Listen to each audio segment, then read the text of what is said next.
IPL fever with DN में आप सभी का बहुत-बहुत स्वागत है और आरसीबी वर्सेस एलएसजी की मैच की बात करें तो लखनऊ सुपर जायंट्स ने 28 रन से मैच जीत लिया है और अगर हम चिन्नास्वामी में देखें तो उनकी लगातार दूसरी जीत हो चुकी है और आरसीबी की लगातार दूसरी हार है इस साल की। तो काफ़ी ज़्यादा बुरा रिकॉर्ड चल रहा है आरसीबी का और आज विराट कोहली से लेकर सारे बैट्समैन फेल गए। लव हमारे साथ लाइव सेशन में मतलब पहला आरसीबी की बैटिंग और मयंक यादव इस साल की फिर से सबसे तेज गेंद फेंकी उन्होंने 157 टच किया है और 3 विकेट झटके हैं। तो आज तो आपकी होम टीम अलग ही तरीके से जश्न मचा रही होगी। जी, आज एक और प्रेडिक्शन सही अर्पित। आज एलएसजी का था जीतने का और जीत गई एलएसजी।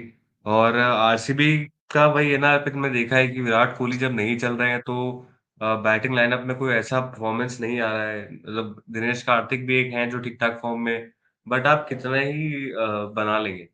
ये भी तो है ना कि Dinesh Karthik as a finisher ठीक है, बट वही है ना कि आप इतने ज़्यादा रन छोड़ेंगे तो वो फिर कितने ही बन जाएँगे रन्स भी। और महिपाल लोमरोर हैं, वो भी हैं, बट कितना ज़्यादा रन्स एक एक फिनिशर एंकर रोल प्ले नहीं कर सकता ना हमेशा। हर प्लेयर रिंकू सिंह भी नहीं होता ना कि जहाँ इनिंग्स बिल्ड करनी होगी वहाँ बिल्ड कर लेगा, जहाँ मारना होगा वहाँ मारेगा और साथ में लेके चलना रन रेट को मैच करते हुए, वो चीज़ भी थोड़ी डिफिकल्ट होती है। क्योंकि कहीं न कहीं थोड़ा ओपनर्स को परफ़ॉर्म करना होता है, वो भी थोड़ा ज़रूरी होता है। लेकिन डुप्लेसिस को भी हम लोग देख रहे हैं कि बहुत अच्छे फ़ॉर्म से नहीं गुज़र रहे हैं अभी और कैप्टेंसी में भी थोड़ा बहुत हमें एरर्स देखने को मिल रहे हैं, जो कि हम एक्सपेक्ट नहीं करते हैं डुप्लेसिस जैसे एक्सपीरियंस्ड प्लेयर से। और विराट कोहली या आज भी 22 रन्स आए, लेकिन उससे पहले जितने मैचेज़ 3 मैचेज़ खेले, पहले मैच में ज़रूर थोड़ी वो स्लो इनिंग्स आई थी, मगर दूसरे और तीसरे मैच में जिस तरीके से कवर करा है, तो वो चीज़ बहुत ही मतलब बढ़िया परफ़ॉर्मेंस देखने को मिल रही है कोहली की ओर से। आज नहीं चले तो आपने देखा कि आरसीबी को कितनी प्रॉब्लम हो गई। और अर्पित एक बात और करूँगा मयंक यादव के बारे में कि ऐसा नहीं है अर्पित कि वो एक मैच तुक्का था, आज उन्होंने प्रूव कर दिया है। अभी भी वही एक्यूरेसी, अभी भी वही लाइन और लेंथ, अभी भी वही लीथल पेस और वो भी बिल्कुल एक्यूरेट पेस कहते हैं ना उसको कंट्रोल्ड एग्रेशन। ऐसा नहीं है कि सारी बॉलें बिल्कुल भाला फेंक के मार रहे हैं। कभी-कभी थोड़ी बहुत स्लो बॉल्स भी देखने को मिल रही है। पता है कहाँ पे टिप करानी है, पता है कहाँ बॉल जा रही है, फील्ड सेट उस हिसाब से है, वहीं पे बॉल डाल रहे हैं। तो ऐसा नहीं है जी, कि मतलब एक भी फालतू बॉल देखने को नहीं मिल रही है और इतनी बिल्कुल। कम एज में 21 साल की एज में बहुत इम्प्रेसिव है ये। जी हाँ, और अब स्कोर कार्ड भी देख लेते हैं कि दोनों टीम्स का किस तरीके से स्कोर कार्ड रहा। तो एलएसजी ने 181 बनाए थे जिसमें हाइलाइट परफॉर्मेंस जिनकी थी उसमें क्विंटन डी कॉक जिन्होंने 81 रन की पारी खेली 56 बॉल्स में और 145 का स्ट्राइक रेट था। शुरुआती देखें तो पावर प्ले में 6 ओवर में 60 से भी ज़्यादा रन थे और 54 रन थे। तो उस नज़रिए से लखनऊ की काफ़ी अच्छी शुरुआत थी। केएल राहुल इस बार भी थोड़ा फ्लॉप सीज़न ही जा रहा है। उनका 14 बॉलों में 20 रन, पहले बहुत ज़्यादा डॉट्स भी खेली थी। पहले 10 बॉल की बात करें तो मात्र 6 ही रन मारे थे। तो उसमें देखें तो ओपनर्स अभी क्विंटन डिकॉक की तरफ से तो अच्छा फॉर्म चल रहा है। पिछले मैच में भी अच्छे रन्स मारे थे उन्होंने, 50 के करीब स्कोर था। तो बाकी देवदत्त पडिक्कल, केएल राहुल और मार्कस स्टोइनिस ये थोड़ा-सा कंसर्न है।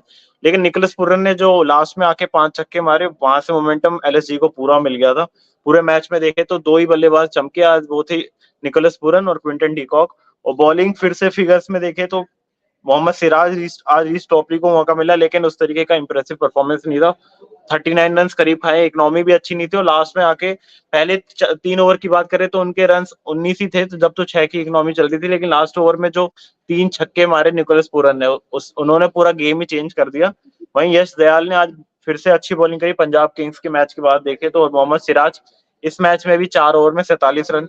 तो काफी ज्यादा मैं कहूंगा कि अभी तक 4 मैचेस में आईपीएल तो बहुत खराब गया है उनका। और ग्लेन मैक्सवेल ने आज थोड़ा-सा मतलब कहते हैं ना आरसीबी की लाज बचा ली, तो ग्लेन मैक्सवेल ही थे क्योंकि आज 5 बॉलर खिलाए नहीं थे, तो उस नज़रिए से 4 ओवर में 23 रन पर 2 विकेट लिए गए उनकी तरफ से। और विरा अब आरसीबी की बैटिंग और लखनऊ की बॉलिंग पर मतलब आप अगर बताना चाहें कि किस तरीके से पूरा हाइलाइट्स है और किसने क्या किया वो आप बता दीजिए। जी, आरसीबी की बैटिंग पे मैं बता देता हूँ। देखिए 22 रन्स विराट कोहली 16 बॉलों में, 2 चौके, 1 छक्का, 137 के स्ट्राइक रेट के साथ। मतलब थोड़ा स्लो इनिंग ज़रूर है बट अच्छे टच में नज़र आ रहे थे, आज भी काफ़ी पॉजिटिव नज़र आ रहे थे। बट डुप्लेसिस की बात करें तो थोड़ा आउट ऑफ फॉर्म ज़रूर चल रहे हैं, 13 बॉलों में 19 रन, 3 चौके, 146 के स्ट्राइक रेट से। स्लो इनिंग्स थी बट वो बाउंड्रीज़ आई हैं तो उससे थोड़ा स्ट्राइक रेट ज़रूर ऊपर दिख रहा है। बट आपको आज मारने की ज़रूरत थी, कैप्टन थे, परफ़ॉर्म करने की ज़रूरत थी, वो चीज़ नहीं आई आपकी ओर से, थोड़ी वो चीज़ प्रॉब्लमैटिक है आरसीबी के लिए। पाटीदार वही वाला फॉर्म, खराब फॉर्म कंटिन्यू हो रहा है। 2 छक्के 2 चौके ज़रूर आए हैं, मतलब पहले से बेटर है। बट कंपैरिज़न करेंगे ना अर्पित, कि जिस तरीके की इनिंग्स इससे पहले की 2-3 रही है तो आपको ये अच्छी लगेगी। लेकिन आप जैसे कैलिबर की टीम है आरसीबी, और जिस तरीके का मैच था, और जिस तरीके के प्लेयर अभी डगआउट में बैठे हुए हैं, जिनकी जगह पे पाटीदार हैं, तो ये आपको इनिंग्स बहुत ही एवरेज लगेगी, बिलो एवरेज लगेगी। ग्लेन मैक्सवेल वही खराब फ़ॉर्म, बिल्कुल डक पे आउट हुए, 2 बॉल्स खेली। उसके बाद कैमरन ग्रीन खराब फ़ॉर्म, 9 बॉल 9 रन, 1 चौका मात्र। अनुज रावत पहले मैच के बाद कुछ दिखाया नहीं, पहले मैच में वो अपनी अनाउंसमेंट करी थी कि भई मैं आ गया हूँ। उसके बाद फिर अनाउंसमेंट के बाद पता नहीं खुद कहाँ चले गए। 11 रन 21 बॉलों में, 1 भी यही मेरे बाउंड्री लिए नहीं, अभी, पावर अगर जो आपने हाईलाइट किया अनुज रावत का, वही मुझे लग रहा है कि इस मैच का जो ले डूबे ना आखिरी में, वो अनुज रावत ही थे। हुँ, उन्होंने पूरा प्रेशर जो बनाया महिपाल लोमरोर पे, और जिस तरीके का उनका परफॉर्मेंस था, तो उससे पहले मैं बस यही देख रहा था कि अनुज रावत 50 का स्ट्राइक रेट चल रहा है आपका मैच में, उससे पिछले मैच में भी आप 70-80 का स्ट्राइक रेट, ये T20 लाइक भी नहीं है ना ओडीआई लाइक भी है। तो अनुज रावत, और आपके पास विकेट कीपर दिनेश कार्तिक खेल ही रहे हैं, तो आपको इनकी जरूरत है भी नहीं। महिपाल लोमरोर को प्लेइंग आप 11 सारे पे मैचेस अर्पित, में चांसेस दीजिए। जी, अर्पित आपको आपको प्लेइंग 11 सही लगी थी? मुझे तो प्लेइंग 11 कभी समझ में नहीं आया, मतलब आपने एक्स्ट्रा बैट्समैन खिलाया, कोई फ़ायदा हुआ नहीं। दिनेश कार्तिक एक्स्ट्रा खेल रहे थे आज, लोमरोर आपके पास जब इम्पैक्ट प्लेयर खेल सकते थे, तो मेरे हिसाब से आप विजय कुमार को रख सकते थे, शायद वो 15-20 रन्स कम पड़ते। बिल्कुल, बेशक होते तो वो आपको बिल्कुल डिफरेंस दिखता, और कोई भी बॉलर जैसे सिराज के ज़्यादा रन आ रहे हैं, टोपली के ज़्यादा रन आ रहे हैं, तो वो आखिरी ओवर्स में आप उनको रोक भी सकते थे, क्योंकि बेशक हमने डेथ ओवर में देखा है काफ़ी अच्छी बॉलिंग करते हैं। और पिछले मैच में भी केकेआर के खिलाफ, जहाँ पर सबका अगर हम इकोनॉमी देखें, अल्जारी जोसेफ का 17 करीब था, फिर 12 आप मोहम्मद सिराज भी थे, और उनके साथ में फिर जो तीसरे प्लेयर यश दयाल, उनका भी बहुत ज्यादा इकोनॉमी था। तो और वहां पर आके बेशक ने जो विकेट्स लिए, और फिर इकोनॉमी आप 7-8 के करीब ही दे रहे थे। तो इस मैच में ना होना बिल्कुल अलग ही सिनेरियो लग रहा है कि क्यों आरसीबी ऐसे डिसीजन ले रही है।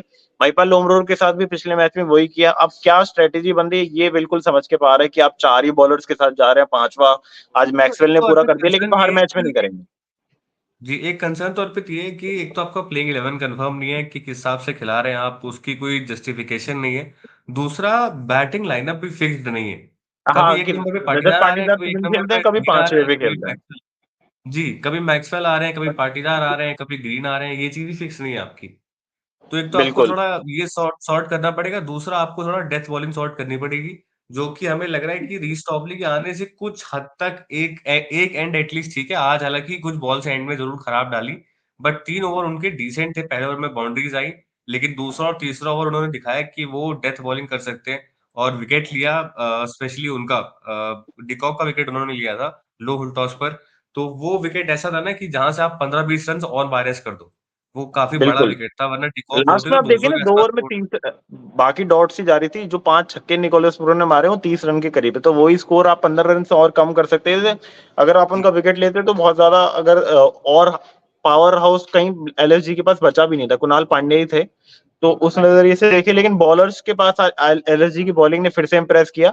और एक और स्टैट से जो एलएसजी के काफी नाम है कि 160 से ज्यादा जब भी रन बनाए, 11 बार ऐसा किया है, और 11 की 11 विंस है। तो 100% रिकॉर्ड चल रहा है कि एलएसजी बैटिंग फर्स्ट करते हुए जितनी बार भी 160 प्लस से ऊपर स्कोर बनाती है, वो सारे मैचेस जीतती है। जिसका मेजर रीजन ये भी था कि पिछले सीजन में लखनऊ की जो पिच थी, वो बहुत डैम्प थी, तो वहां पर जिस तरीके से काइल मेयर्स रन बना रहे थे, तो 160 प्लस के करीब स्कोर जा भी रहा था, तो वो आप आराम से उसको डिफेंड कर रहे थे। तो वो अभी तक लखनऊ पूरा करते आई है। तो बॉलिंग में देखे तो आज सिद्धार्थ के लिए बहुत बड़ा दिन था कि उन्होंने जिस तरीके से विराट कोहली को आउट किया। कुणाल पांड्या एक ही ओवर किया, 10 रन, आज जरूरत ही नहीं पड़ी, क्योंकि नवीन उल्लक ने जिस तरीके से लास्ट ओवर में 2 विकेट्स लिए, 25 रन दिए।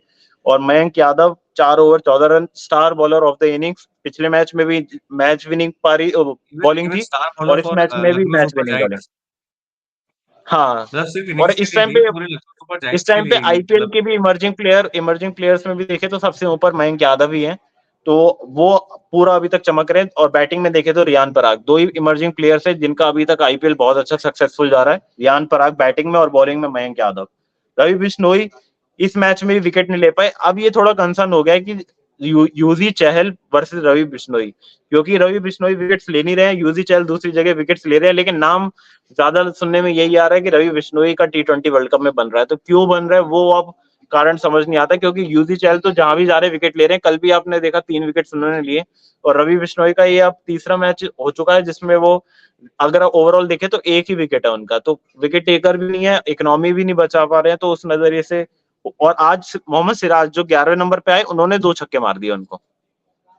और यश ठाकुर ने भी ठीक ठाक बॉलिंग की, बहुत अच्छी बॉलिंग नहीं थी, लेकिन 38 रन 1 विकेट, तो आज जीती है तो थोड़ा थोड़ा बच सकते हैं। मार्कस स्टोइनिस से भी एक ओवर करवाया जिसमें उन्होंने 1 विकेट लिया, और वो उन्होंने, मेरे को लगता है कि विकेट लेने के बाद सेलिब्रेशन तो ऐसे किया जैसे कि उनको बॉल ऑफ द सेंचुरी कर दी उन्होंने, या फिर आईपीएल का सबसे इंपॉर्टेंट विकेट लिया हो, उस तरीके का उनका सेलिब्रेशन था।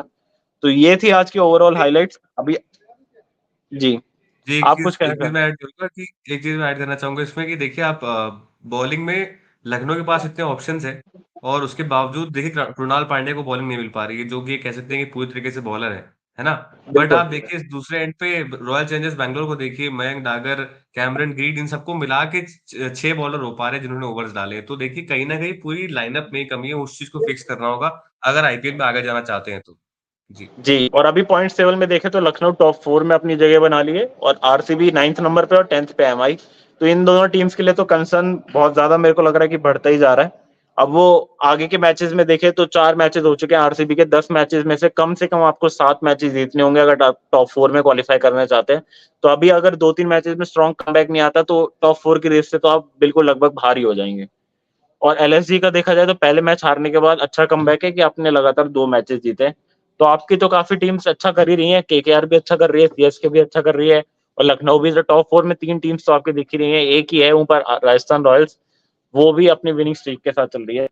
तो अगर हम अब देखा जाए कि कल के मैच की बात करें, तो वो है डीसी वर्सेस केकेआर, दोनों जीत के साथ आ रही है। वो अब देखना पड़ेगा कि कल का मैच किस तरीके से इंटरेस्टिंग बनता है। ऋषभ पंत ने भी अब एक अच्छा पारी खेली है, और दूसरी ओर से फिल सॉल्ट और जो सुनील नारायण का कॉम्बिनेशन चल रहा है, वो अभी तक केकेआर के लिए एक मैच में तो अच्छा गया। पिछले मैच की बात करें तो इस चीज पर, सब पर बातचीत होगी आपके साथ कल लाइव सेशन में। अगर आपको हमारा ये वीडियो पसंद आया तो हमें लाइक, शेयर और कमेंट करें, और डीएनए के चैनल को आप सब्सक्राइब कर लें यूट्यूब पर। और भी हम ऐसी आईपीएल से जुड़ी वीडियोस आपको वहां पे देते रहेंगे। आज हमारे साथ जुड़ने के लिए बहुत बहुत धन्यवाद।